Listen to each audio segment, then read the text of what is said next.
Hey, everybody, welcome back. And I cannot believe we're at the end of November here.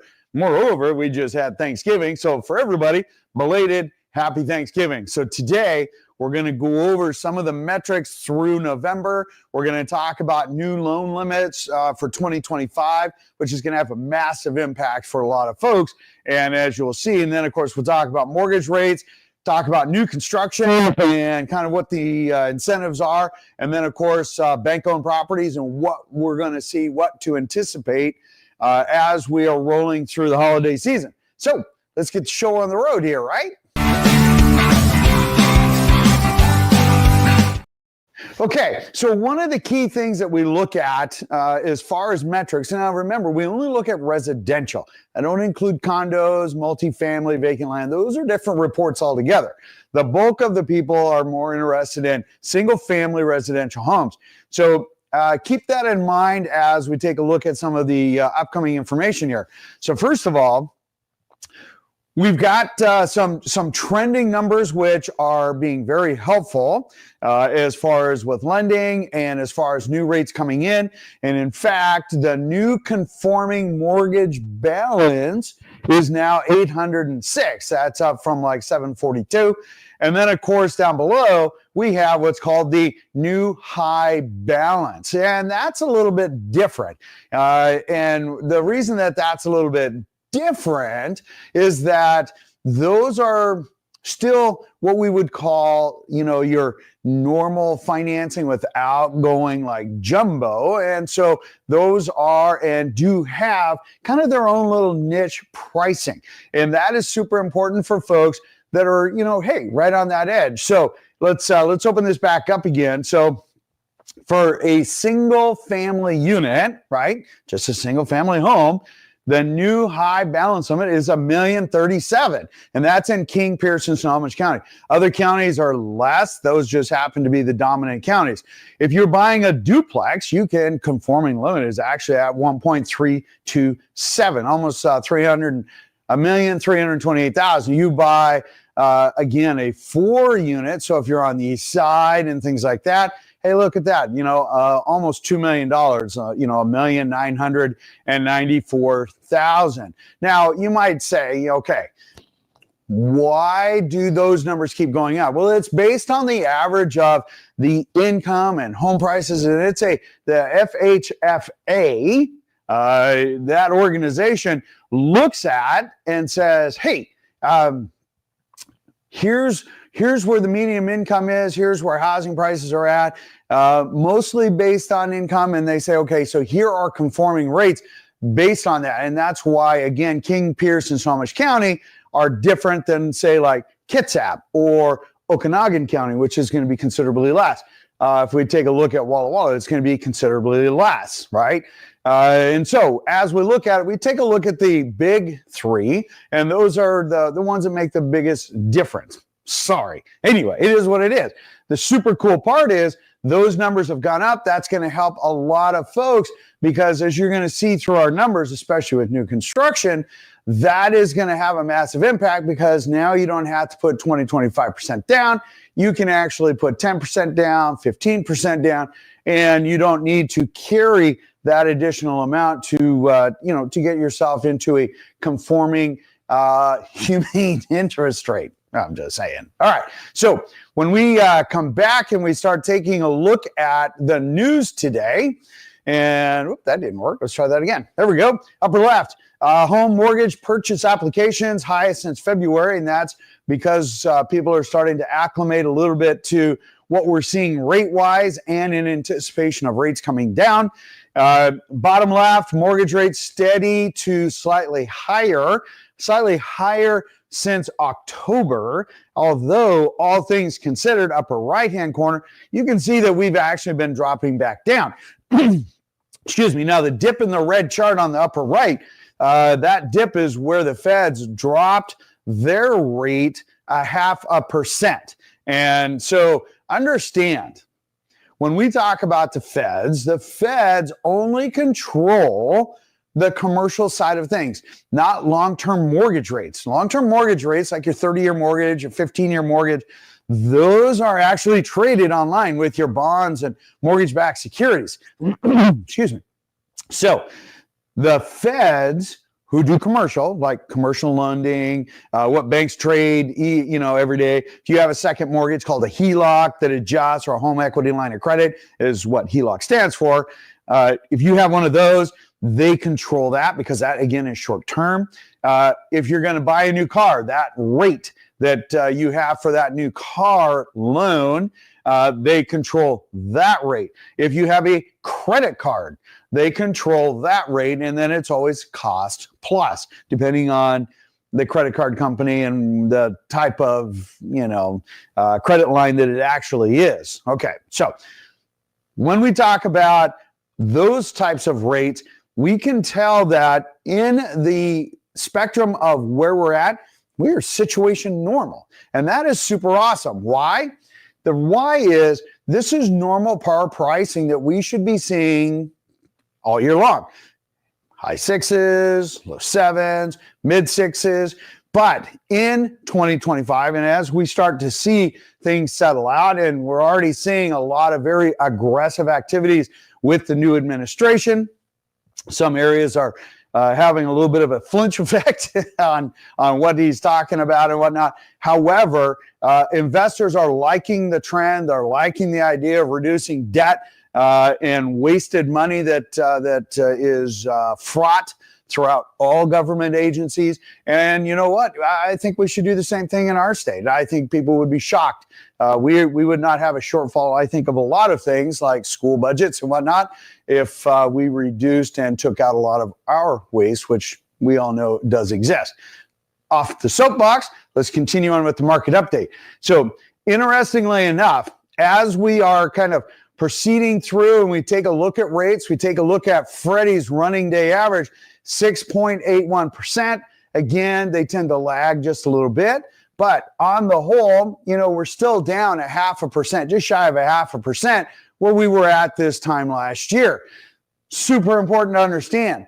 When we take a look at the numbers, not only the pricing, days on market, and we take a look at the actual volume of sales, both with resale homes, new construction, and REOs, or bank-owned homes, as we take a look at each one of those, this comes into play because we're going to start to see all of those numbers seasonally adjust. So don't panic when you see some of these upcoming numbers. All right. So as an example, if I blow this back up again, that dip is where the Feds did their 0.5 point rate cut. Again, we will see some of that happen. I do not see us seeing a change from the Feds in December. I think they're going to stand fast. We'll just happen to see, right? All right. So on the left-hand side here, look at that. We're average market time is at about 43 days. That is across the Northwest MLS, single family only. And then, of course, the actual percentage of list to sales price still at 97. Pretty situation normal for November. Year to date, we're at about 99%. But on the right-hand side, let's blow that up. Look at that. We only had 296 homes come on market. Seasonally normal. Absolutely normal. You might be saying, George, that's like last week was like 800 or 700. Well, that was last week. We're now past Turkey Day, and we're heading into the holidays. Situation normal that we start to see some of that reduction. Same as our sales, they dropped down from almost 1,200 down to just shy of 900 at 879. Sales, as far as actual, that was Pended actually. Sales, are still choking along at about 784. Now you might say, George, holy smokes, dude, those numbers are low, and they should be seasonally normal. But here's what's going to happen. See, we're going to start seeing rates continue to drop down, and we're going to start to see some of those pent-up buyers start to come out because we still have really good inventory. And for those buyers, sorry, sellers, for those buyers, now is the best time to start taking a look at a home because sellers are most motivated, most flexible right now. Same thing with builders, and we'll get into that as they as they continue to ramp up, the incentives that they're offering. And right now, without a doubt, is the best time for new construction. We'll get into that here in a second here. All right. So remember, please like the video. Please provide comments. I love responding to them and getting you guys super accurate information.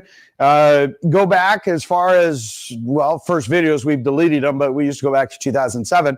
Go back even to August, September, you'll see I have an extremely high accuracy rate. So it's a solid place to get information. Plus, there's no marketing here. All right, so let's get into the actual nuts of what's going on in our market. Holy crap, so look at this. So you might say, oh my gosh, George. Oh, let me blow that up for you. Look at this. Our numbers are for the month of November. You're saying that we're actually down $8,000 for an average sales price. But wait a second, that was the same as last year. Each one of them proportionally down $8,000, seasonally normal. When we take a look at the year to date, which is the top chart, look, everything's the same. Situation normal. So there's a couple of folks out there that are acting like Chicken Little, in my opinion. They're running around saying it's mayhem, it's catastrophic, the market's crashing. And I'm like, dude, it is the day after Thanksgiving. Of course our numbers come down. Duh.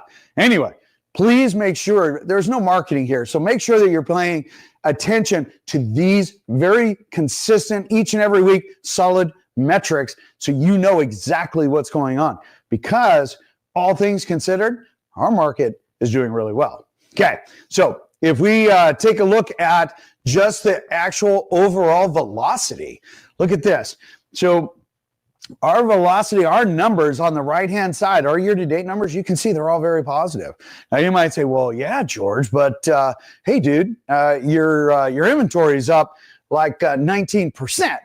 That's like, 13, 14, almost 2,000 homes. Yes, but we're only at about 60% of where we should be. We should have 40% more homes, which would be consistent with 2019, and we don't have that. And when we take a look at just the number of homes for November, look, our sales, our closed sales are over 1,000, almost 1,100, right? Our pended year over year is up 1,187, almost 1,200 homes. And that's a big deal because as we take a look at it, these are actual pended, actual sales. And we're looking at the metrics year over year. And 2024 is outperforming 2023. Plus, we're also seeing an appreciation of home values. Somewhere around, on the average, at about 6.5% is what we're seeing. Again, residential only, depending on areas. And next year, I have a sneaking hunch, if our rates, as we're expecting, drop down into the high fives, you're going to see a massive amount of buyers coming into the market. And we're going to start drawing down that inventory, and we'll probably see an average of a double-digit appreciation next year. I have a sneaking hunch that that's going to be very real.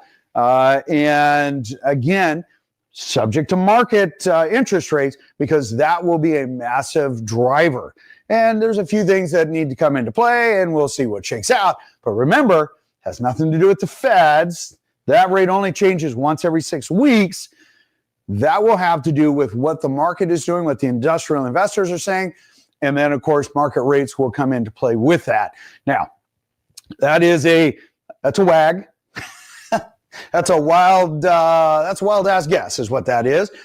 Everybody has a wag as to what's going on because none of us truly have a crystal ball. I do have crystal ball polish, but I left that. So everybody, based on metrics, we all make a guess as to what's going to happen in the future. Duh. But that's okay. The nice thing is we've been pretty darn accurate and truly enjoy it, but I'm seeing 5.75 in Q1, Q2-ish as to where we will see that. And I think we're going to see a very aggressive spring market with that happening. And I think we're going to see a lot of folks that have been kind of had the golden handcuffs or the mortgage interest rates into in the threes, low twos, or I guess high twos, low threes and fours, will actually start to make that move, because then it is at that point that the willingness to give up that interest rate for a different home or upsize, downsize, whatever that might be, is going to happen. Humble opinion. All right. So Let's move on. Let's take a look at new construction. New construction is still plotting along, as they say. Yes, they are still offering a lot of different incentives. And as you can tell, the biggest area that they can have an impact on your pocketbook are rates. Now, let's make sure that we understand that when we talk about these buy downs, you see first year rate, 7.6 ARM after that at 4.99, right? $15,000 credits. Let's talk a little bit about that. And just to be clear, you guys understand, when you take a look at an ARM and they say, hey, it's a 7.6 with a start rate of like 4.99. Okay, was that right? Hang on. Let me pull that back up. Let me make sure I'm right. Yep, 4.99. All right. So when we take a look at that, let's just call it 5%. It's easy enough to say. For the first 7 years, average amount of time that people stick in a home is 11 for a long-term home. People that are making a move up or whatnot, excuse me, that will be about 7 years. Funny enough, right? There's a 7-year, there's a 10-year, there's a 5-year, there's a 3-year and a 1-year. There's even a 3-year, right? But the one that has the greatest amount of comfort is always the 7-year. So it's fixed at 5%, 4.99, fixed at 5% for the first 7 years. Then every 6 months it adjusts. Here's the funny thing. It can only adjust so much each month. Okay, there is a maximum cap. But more importantly, if the rates actually go down, then that adjustment goes down too, just as much as it can go up. Now, is that a safe mortgage? Sure, at 5%, if rates are on the average of 6.5% 7 years from now, it makes sense. That's not a 7-year mortgage. That becomes an 8 or a 9-year mortgage because as it adjusts, it is still relatively low and your income has already increased. Now, is there a risk? Oh, sure, there's a risk in everything. The however is, if you need that initial start rate for the first 7 years as your income improves, hopefully over the next 7 years, that gives you that latitude. Plus, it keeps your obligation, your monthly nut out of your pocket very low, or lower, I should say. So there's a benefit. 30-year mortgages, sure, it's fixed, it's guaranteed. Rarely do anybody use 30-year mortgages. I'm just saying. Most folks actually, normally get rid of their mortgage between the 7 and 11 years. Whether they trade up, they refinance, they do something different.